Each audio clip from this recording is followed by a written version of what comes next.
kunnafoni tɛ dugu min na o ye dibimayɔrɔ ye Renouveau Télé lajɛbagaw aw ni sɔgɔma Mali kɔnɔ ani Mali kɔkan mɔgɔ mɔgɔ sɔgɔlen no aw na ni sanga kɔnɔna la an bɛ bɛɛ lajɛlen fo a ye aw bisimila Renouveau sɔgɔmada kunnafoni kɛnɛ sigira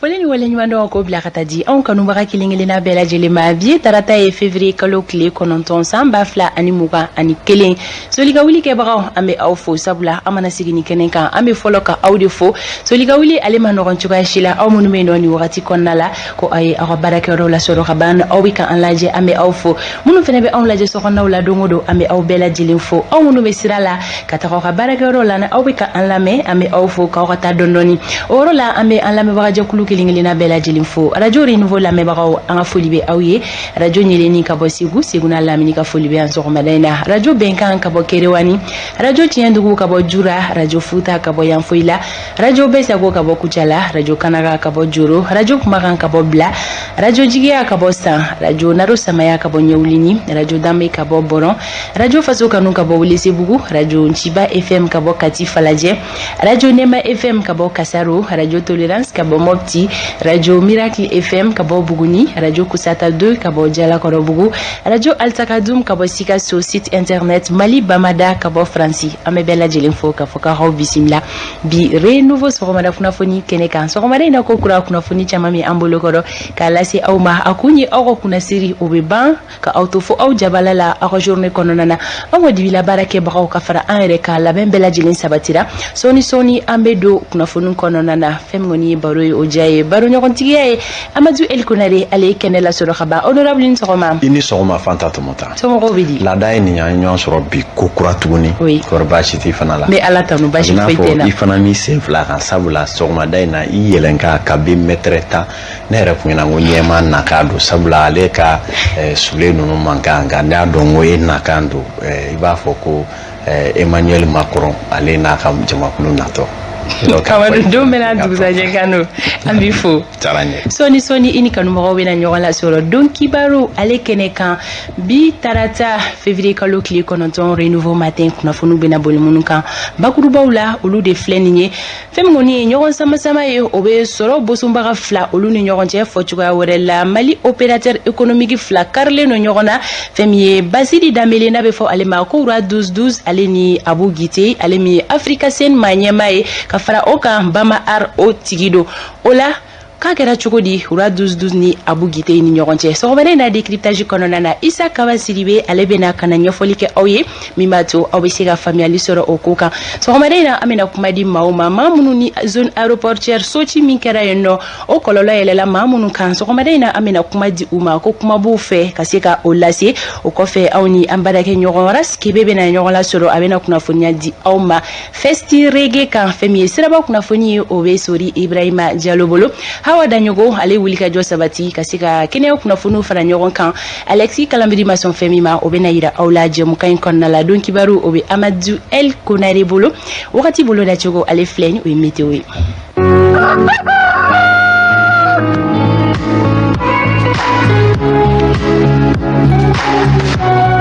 wagati ale bolo dacogo filɛ an ka marabolo kɔnɔna la sankolo o jɛyalen bɛna to Mali marabolo kelen-kelenna bɛɛ lajɛlen kɔnɔ fonɛnɛ fiɲɛ bɛna ci an ka marabolo bɛɛ kɔnɔ min yɛrɛ fanga tɛna bonya kosɛbɛ fɛn min ye gɔngɔn bulon ye o bɛna kɛ Mali marabolo dɔw la min bɛna kɛ sababu ye ka gɛlɛya fitinin don yɔrɔ jan filɛliw la tilegan in na température bolo dacogo filɛ an ka marabolo kɔnɔna la Kayi ani Kulikoro tilegan in na olu ka température hakɛya bɛ t'i jɔ degré 37 la Sikaso olu ta bɛ kɛ 38 ye Segu ani Mopti tilegan in na olu fɛnɛ ka température hakɛya o bɛ t'i jɔ degré 37 la Tombouctou olu ta bɛ kɛ 34 ye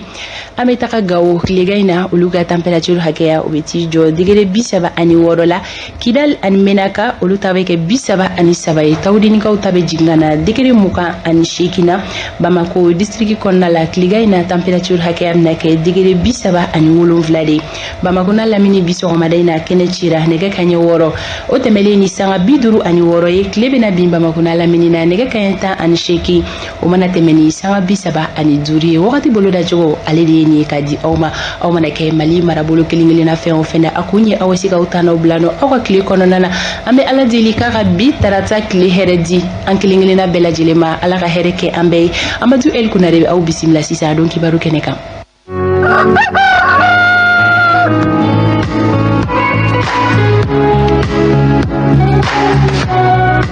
ko kunnafoni sɛgɛsɛgɛlen o de bɛ ma kunna sirilen la wasa Amadu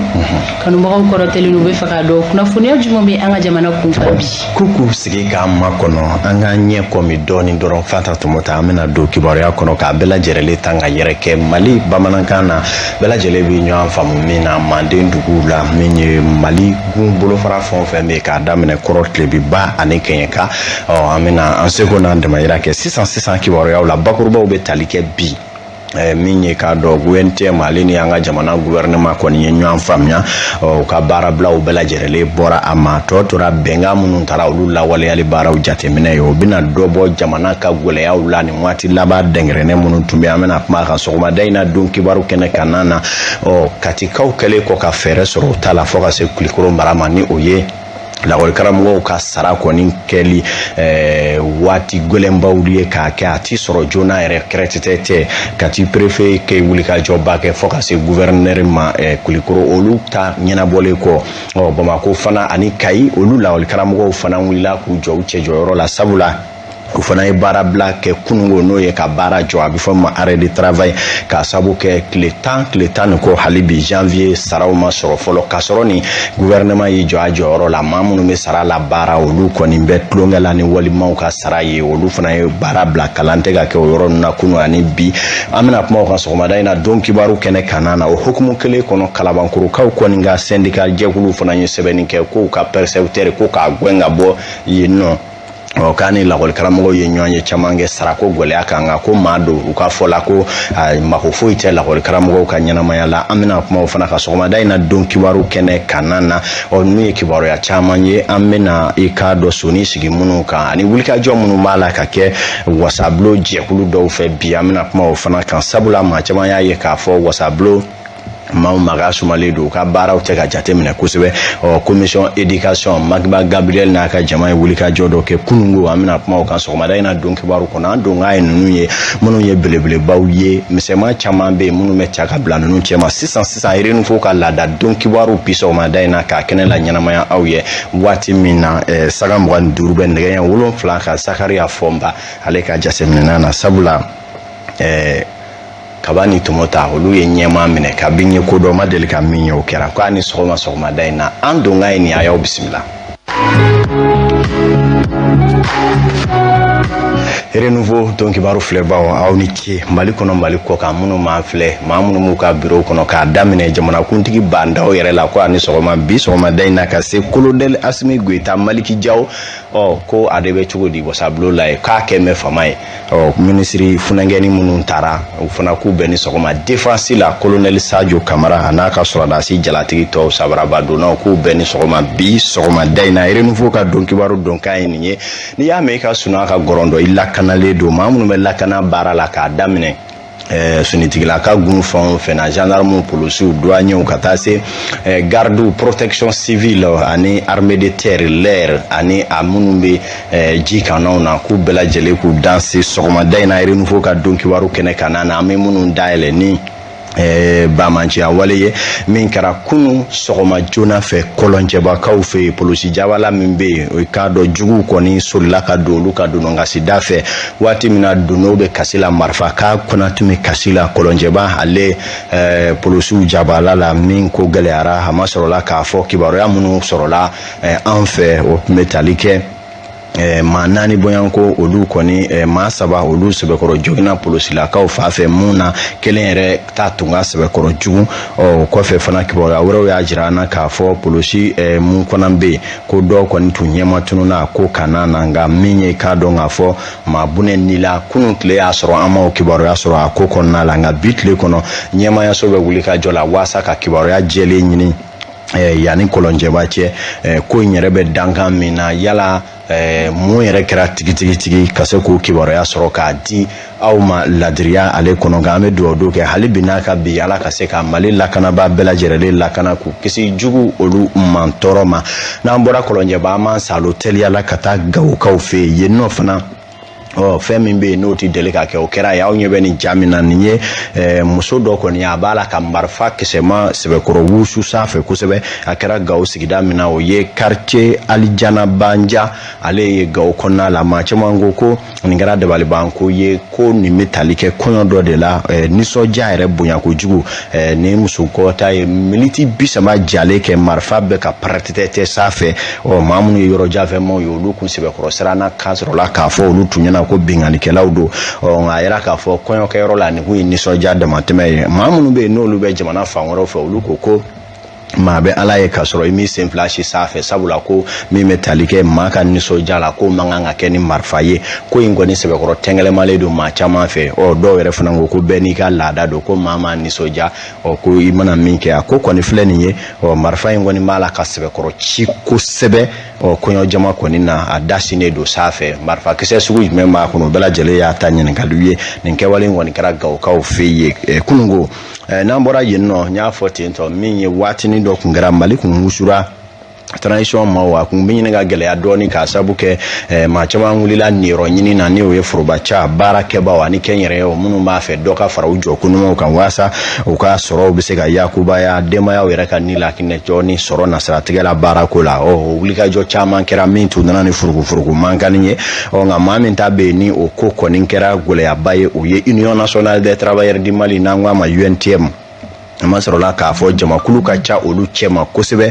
forobaca baarakɛbaw ni kɛnyɛrɛye cakɛla wɛrɛw minnu kɔni mana baara bila kɛ a bɛ dɔn Mali fa bɛɛ lajɛlen fɛ u kɔni ni jamana faamaw kɛlen kɔ ka samasamali kunfɔlɔ dɔw kɛ bɛnkan dɔw sɔrɔla fɔ ba pewu tɛgɛnɔ bilala min ye bɛnkanba 9 u y'u soni sigi o kan min tɛgɛnɔ kɔni bilala gouvernement an'u ni ɲɔgɔn cɛ a yɛrɛ k'a fɔ u bɛna gɛlɛyaba bɔ u ka ko ninnu na o kuma maa min bɛ yen n'o y'anw ka kibaruya ɲina Asitan Jalo sɛbɛnfuraw labɛnna ka d'a ma k'a kuma k'a fɔ an ye bamanankan na an k'a lamɛn. UNTM mɔgɔw kun ye baarabila min kofɔ février kalo tile 2 san 2021 o ma bɔ k'a sababuya kɛ fo ka bɛn sɔrɔla jumadon février kalo tile 5 san 2021 u ka nin sigi ka fɔ hokumu kɔnɔna na gouvernement ye layidu ta k'u na baara di sifinaka maa 23 ani 728 ma ka kɛɲɛ n'u ka san 2021 koɲɛbilaw ye école karamɔgɔ minnu bɛ sigidaw la k'olu bila ka taa foroba cakɛdaw la école dayɛlɛ nataw la sani juillet kalo tile 31 san 2021 cɛ k'u na fɛɛrɛ bɛɛ lajɛlen bila sen kan ka terrain koɲɛw ɲɛnabɔ ani ka fɛɛrɛw sigi sen kan waasa dayirimɛ sɔrɔli ka nɔgɔya Mali la nin ko in laɲini dɔ fɛnɛ ye ka danfara bɔ baarakɛlaw ni ɲɔgɔn cɛ ka garisigɛ kelen di bɛɛ lajɛlen ma ka danfara bɔ foroba baarakɛlaw ni ɲɔgɔn cɛ sara sira fɛ maa minnu labilala ka bɔ foroba baarakɛyɔrɔw la k'olu ka hakɛ d'u ma sani janvier kalo tile 31 cɛ san 2021 o kɔfɛ gouvernement ale ni UNTM u bɛnna kan ka jɛkulu dɔ sigi min bɛna jateminɛ kɛ fɛɛrɛ minnu bɛna bila sen kan walasa foroba baarakɛlaw tali o waleya bɛ se ka to fonction publique ministriso ma togo min na bɛnkan wɛrɛ minnu sɔrɔla olu bɛ tali kɛ lakɔli karamɔgɔ minnu bɛ yen n'an ko u ma catégorie 2E k'olu bila u ka hakɛw kɔnɔna na baarakɛla minnu saralen don kɛnɛyasow fɛ k'olu ta foroba baaraw la lafasalitɔ mɔgɔw danganiya dir'u ma ko sariya dɔw bɛna ta o tile kun kan ni bɛnkan sɛbɛn in kɔnɔna na kuma kɛra jɔyɔrɔ kow lajɛli minnu kan ka kɛ ka sababuya kɛ jɔyɔrɔ ye kabini san 2012 gɛlɛya ye baarakɛla minnu sɔrɔ k'olu bila u ka hakɛw kɔnɔna na ka UNPP to sen kan ani k'a sinsin ka ɲɛ ale ni maa minnu gɛnna ka bɔ ASISA la olu ka hakɛw bɛɛ lajɛlen ka sara olu bɛɛ lajɛlen bɛ nin bɛnkan sɛbɛn in kɔnɔna na. Tabarakala bɛnkan tigɛnɔ bilalen n'a waleyali ye fɛn fila ye kuma bɛnkanw tigɛnɔ bilala lawaleyaliw baaraw fana bɛna jateminɛ gɛlɛya dɔ fana bɛ UNTM sɔngɛlɛ UNTM ka kow ma kunkibaruya wulilen don nin waati ninnu na lakɔli karamɔgɔw fan fɛ maa caman bɛ olu b'a la k'u yɛrɛ ɲininka ko in bɛ tali kɛ mun na anw ye ɲinini mun kɛ o b'a yira k'a fɔ hakilina mun bɛ o ye jamana ka sariya sɛbɛnkura minnu labilala lakɔli karamɔgɔw ye kabi Ibrahim Boubacar Keita ka fanga waati o b'a sɛmɛntiya ka fɔ ni forobacaw ka jɛkulu ma fɛn o fɛn ni farankan minnu kɛra hakɛ dɔ bɛ o farankan fana ɲɔgɔnna bɛ kɛ lakɔli karamɔgɔ olu kan o b'a yira k'a fɔ UNT maaw ye laɲini mun kɛ o laɲini dɔw la olu nafa sɔrɔ sira dɔw la sariyaw fana tɛgɛnɔ bilala k'a fɔ o ɲɔgɔnna dɔw fana ka kan ka kɛ lakɔli karamɔgɔw ye o kuma o ye sariya ye minnu na ko maa o maa bɛ yen n'u ye forobaca kɛbaaw ye ni laɲini kɛra ko ka dɔ fara forobaca kɛbaa jɔ kunnama kan maa o maa ye forobaca kɛbaalaw ye olu b'u niyɔrɔ sɔrɔ o la o kuma ni o hakɛ farala UNTM ka lapsa jɛkulu maaw ka laɲini kɔnɔ o hakɛ fana dɔ kan ka di lakɔli karamɔgɔw ma sariya don min tɛgɛnɔ bilala kabi k'a ka waati la ni ma yan k'a fɔ ko sɔn kɛra UNTM ka laɲini dɔw ma o laɲini dɔw nafa fana bɛ se lakɔli karamɔgɔw ma lakɔli karamɔgɔw kɔni bɛ ka wulikajɔw boloda ka ban u ye bataki dɔw ci bataki minnu na a fɔra k'a fɔ olu ti dɔwɛrɛ ɲini min tɛ sariya kɔnɔ nka fɛn min ye sariya ye n'a bolonɔ bilalen don ko sariya ka bato tile fila in na n'a kɛ ni o welew kɔni suma bɛ ɲini ka ci ni a yuguyugu wulila a kana bali maa na k'a dɔn k'a fɔ u ka laseliw la lakɔli karamɔgɔw y'a jira k'a fɔ sariya de don min bɛ u ni jamana faamaw olu ni ɲɔgɔn cɛ nka a ma tigɛ min na an ye kunnafoni dilaw ye an na wulikajɔ kɛ k'a ɲɛɲini walasa ka kibaruya di jamanadenw ma an bɛ to o lakɔli karamɔgɔ kelenw ka gafe kɔnɔna la synergie des enseignants signataires du 15 octobre 2016 ni o ye lakɔli karamɔgɔ minnu jɛra k'u tigɛnɔ bila bataki la k'u bi jɛ k'u ka hakɛw ɲini ni ka lakɔli karamɔgɔya kɔ a kɔrɔ don o bolofara minnu bɛ Bamakɔ yan nɔ ani Kayi ani Segu olu kɔni bɛɛ lajɛlen ye baara bila kɛ kunungo min ye arrêt de travail ye k'a sabu kɛ u ka janvier kalo saraw sɔrɔ baliya ye an y'a kuma sɛbɛkɔrɔ maana katikaw fɛ yen olu ka préfet ye olu ta dɛmɛ k'o kɛlɛ kɛ kosɛbɛ bonya ni karama kɔnɔ min yɛrɛ kibaruyaw taara fɔ gouverneur la Kulikoro gouverneur y'i jɔ a cɛ jɔyɔrɔ la min bɛ tali kɛ Bamakɔ fana yan nɔ Segu Kayi olu fana ka lakɔli karamɔgɔ wulikajɔ kɛra gɛlɛya min b'o kɔnɔna la maa caman y'a jira k'a fɔ jɔn ko ala o jo n'a di lakɔli karamɔgɔw ma a ma sɔrɔla k'a fɔ jamana faamaw budget ni trésoriw la salaires labilalen kɔfɛ ko marabolo dɔw bɛ yen maa minnu ɲɛsinnen sarako ma n'o ye trésorier ye payeurs ni maa minnu bɛ yen n'o ye académie maa ɲɛmaa dɔw ye ani perception olu minnu kan ka sara ninnu bololabila k'u sɛbɛnw kɛ ka tɛmɛ ko bolola dama bilali sɛbɛn la o kɛlen don magoya ye olu ma o bɛ kɛ sababu ye dɔw ka sara bɛ tile 15 kɛ k'a sɔrɔ u tɛgɛ ma da sara kan k'o ye gɛlɛyaba ye an bɛ donni minɛ i ko bi an ye ɲinini minnu kɛ ɲɛmaa caman y'a jira k'a fɔ ko in kan ka ɲɛɲini ji ɲɛma jɔlen na o kama baara bilaw kɛra a ko bɛ cogo di Bakari Sidibe wulikajɔ kɛ ka taa Bamakɔ lakɔli karamɔgɔ dɔw ɲininka u ka nin baara bila in bɛ tali kɛ mun na dɛ an k'u lamɛn. Donc a dun fɔra de kalo mana se tile 5 ma kalo kura mana se tile 5 ma baarakɛlaw baara n'i ka sara ma di i bɛ baara jɔ fɔlɔ yanni wariko ka ɲɛnabɔ aw ma ko arrêt de travail u b'o kɔnɔna de la sinon grève tɛ dɛ arrêt de travail ni grève dɔn tɛ kelen ye quoi nin ye ɲɛmajɔli de ye ni sara kɛra donc u bɛ baara daminɛ dɔw bɛ olu bɛ location na le 5 u bɛ wari kanni de bon n'a t'i bolo dun i bɛ mun de kɛ o de ko wari de ko dɔ sarala de bon e ta dun ma sara vraiment i bɛ yugu i yɛrɛ la quoi sinon école yoyobali ta don a man d'a si ye san joli école bɛ yoyo a bɛ yoyo bon n'a fɔra ko ɲinɛ fana an bɛ ka essayer k'a minɛ n'an bolo fila ye pour que denmisɛnninw bɛ se ka dɔɔni sɔrɔ dɔnniya la mais n'o taara kɛ tan n'o daminɛ kɛra tan vraiment a bɛ k'an kɔnɔna gan quoi. nka anw ye faamaw bɛɛ lasigi mɔgɔ mɔgɔ da bi don sarako la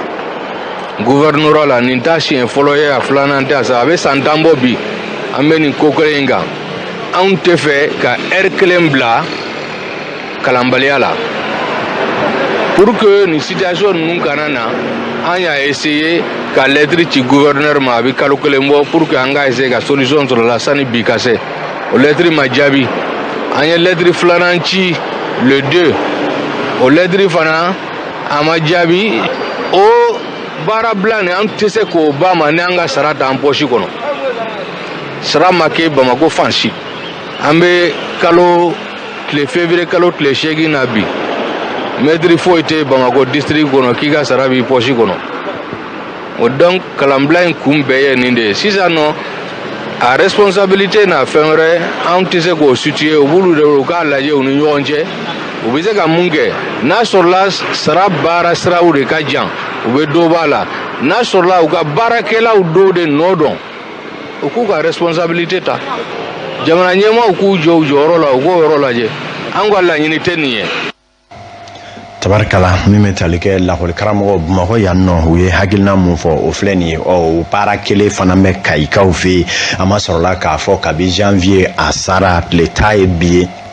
sini ye tile 11 sini kɛnɛ ye 12 ye wa a yira k'a fɔ 15 bɛ se ka sɔrɔ lakɔli karamɔgɔw ka sara ma kɛ yen a ma sɔrɔla k'a fɔ sɛbɛnfuraw kan ka don yɔrɔ mun na ka bɔ yen n'o ye u tɛgɛ nɔ bilaliw ye a bɛ fɔ min ma ko traitement de salaire ko processus n'o ye o taabolow ye ko ka suma kosɛbɛ a ma sɔrɔla dɔw ka bolobɔn ko la fɛ ani dɔw yɛrɛ ta ye fana waati min man jan an bɛ wuli k'a labɛn sabula ne ka sara tɛ walimaw ka sara don o kama lakɔli karamɔgɔw ye baara bɔ jɔ Kayikaw fana fɛ yen nɔ min y'an ka lasigiden min bɛ misali ya o taara kumakan dɔw ta ko kan mɛn tigila ye mɛn ni kɔda ye an ka lakɔli karamɔgɔw lamɛn.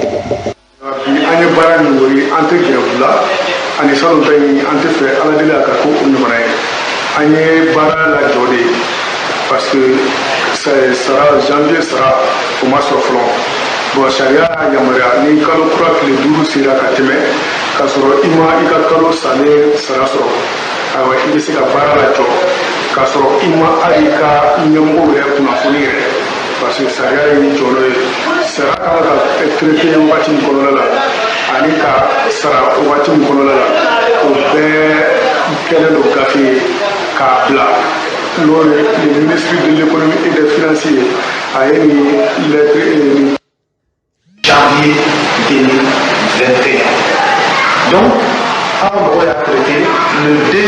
2 février an mɔgɔ travail contrôle financier parce que a bɛ mɔgɔ état est dû salaire traitement bɔrɔ ka ca fonctionnaire des collectivités parce que anw ta a mɔgɔ académie min nana ye an ka mɔgɔ b'a traité u taa n'a ye contrôle financier la après le contrôle financier a bɛ taa budget la n'a bɔra budget la a bɛ taa trésor donc a circuit ka ca mais a kɔni tun bɛ ka ye miiri ka foti tɛ bɛɛ b'a dɔn ko nin semaine na bɛ kɛ a ma se gɛrɛfu ko yɛrɛ la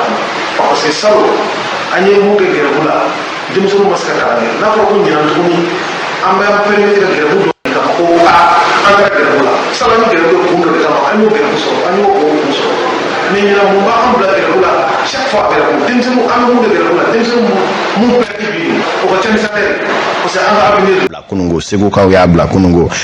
a ma kun tɛ dɔwɛrɛ ye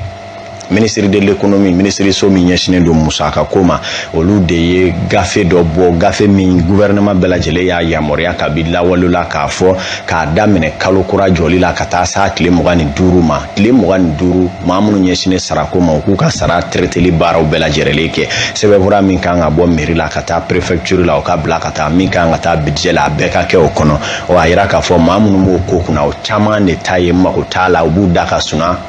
sɛbɛnfura yɛrɛ bɛ na retard la sɛbɛnfura gansan tali ka taa n'o ye o bɛ na retard la n'a sera min kan ka signer fana ka bigi ta ka bolonɔ bila a la k'a fɔ nin ye dutigi dɔw ka sara ye o magɔlɛya b'o dɔw la k'a sɔrɔ ni olu yɛrɛ b'u ka sara sɔrɔ kabi kalo tile 15 n'a tile 16 lakɔli karamɔgɔw ta bi sɔrɔ tile 16 faralen kɔ kalo kan a yira k'a fɔ ko in tɛ ko bɛnda ye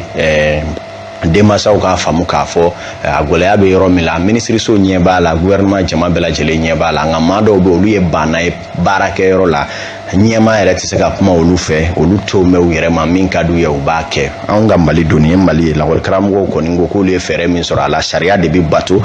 ni sara ma kɛ le 25 bi tɛmɛ baara bi bila o tuma maaw k'a dɔn k'a fɔ a gɛlɛya ye fɛn min ye fana tuma ta sanga 42 sera ko fiye bi dɔ kɛ ni a sara ye bi ma ne fana bila sɔgɔmada in na kibaruya di la o kuma n fana ka sarako bɛ cogo di renouveau matin sɔgɔmada in na plateau i ka sarako jire la mɛnna e fana bɛ fɛ k'anw tɔgɔ tiɲɛ wa nin tɔgɔ fana bila kɛrɛfɛ baasi tɛ n'o fana ka ɲɛnabɔ merci i ni ce kunnafoni ɲuman dili la an lajɛbaga kelen-kelenna bɛɛ lajɛlen ma an bɛ taa ɲɛfɛ ni kunnafoniw ye halisa an bɛ taa sori ibrahima jalo fanfɛla la sɔgɔmada in na tan ni ka segin bɛ cogo di an ka sira kanaw la sori ka timinandiya don k'a daminɛ tɛnɛ fo ka taa bila juma la don o don a bɛ wulikajɔ sabati tan ni ka segin kunnafoniyaw k'o di an ma ani an ka sirabaw bɛ lahalaya mun na an ka nɛgɛ kɛrɛfɛtigi fuseni ka yamaruya kɔnɔna la an bɛna wele bila sori ma